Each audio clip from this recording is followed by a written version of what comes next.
Now, the Ebola outbreak has been compared with the spread of the AIDS virus, both of which have their origins in Africa. Fear is also a common denominator. And of course, Eliza, we saw those very powerful images before when you spoke to the Australian photojournalist. Now, to explain some facts and debunk some misconceptions about Ebola, I caught up with Dr. Karl and virologist Dr. Grant Hill-Cawthorne from the University of Sydney.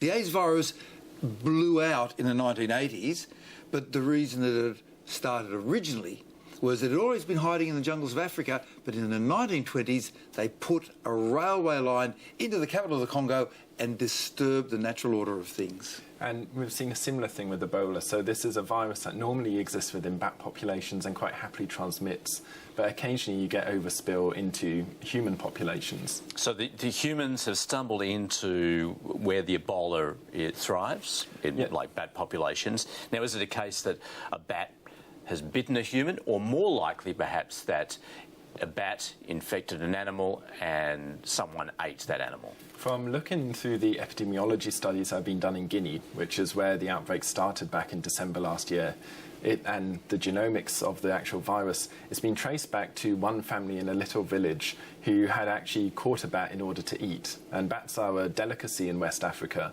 And again, coming back to Karl's point about the globalization and changes in these issues. So in West Africa, you've had a big increase in mining, you've had inflation of food prices, it's got harder for local people there to buy food from the markets, and so they're relying more on bushmeat. So again, eating things like bats, eating things like antelope or non-human primates, and this is again where this outbreak has spilled over from. Now, if you listen to any media, of course, you'd think, my goodness, this is so easy to catch, even though everyone keeps saying, okay, it's not airborne, you can't catch it that way, yet there is a great fear out there, isn't there? Very easy to catch, but it's not.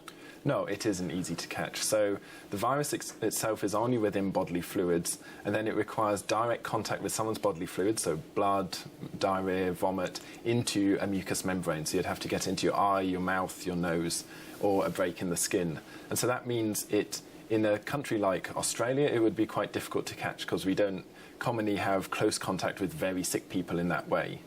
However, in West Africa, where you've got family members looking after their unwell relatives at very advanced stages of the disease, they are constantly being exposed to this virus. Well, let's just pick up that point then. Karl, if you compared with someone who may have Ebola in a Western country such as Australia, compared with in West Africa, in Guinea, for instance, what's the difference and what's the likelihood of contracting the virus? Okay, so you've got 100 people and they get the virus, and one of them will get the virus and their immune system will say, I'm dealing with you, and they don't even know they had the virus. The other 99, they get the fevers and the vomiting and the diarrhoea, and in a Western country, 20 will die-ish, and in a poor country, 80 will die. You see, you've got to get them through the crisis. And getting them through the crisis means that you've got to get a needle, which is a hollow thing, and then you've got to have a plastic pipe, and you join it to a bag of liquid. And in that act alone, you've used up the entire health budget of that poor country for that person for the year.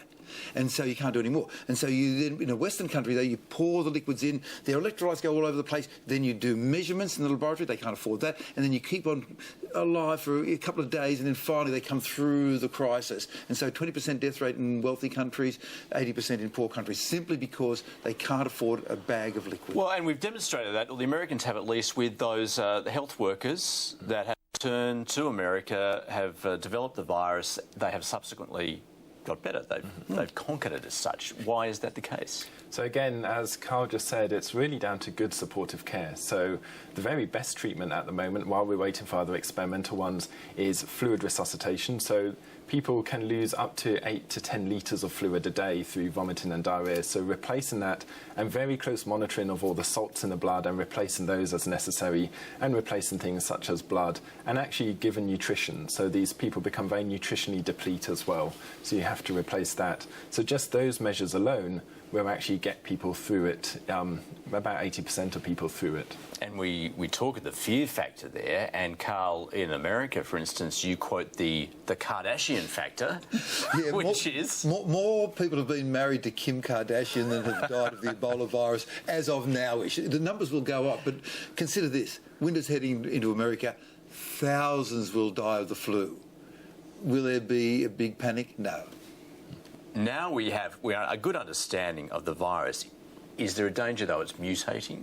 Now it's in the human population? So this has been raised a few times, and the probability of it mutating to a form that would make it airborne or more virulent is highly unlikely. So yes, it does mutate constantly. Viruses always do, because they can't correct their replication machinery.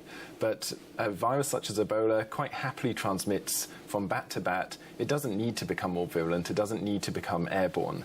In this, and we've seen this with other viruses, so going back to HIV, this is a virus that mutates at a very high rate, has quite a difficult route of transmission, has passed through millions and millions of people, and never once has it changed to a more transmissible form.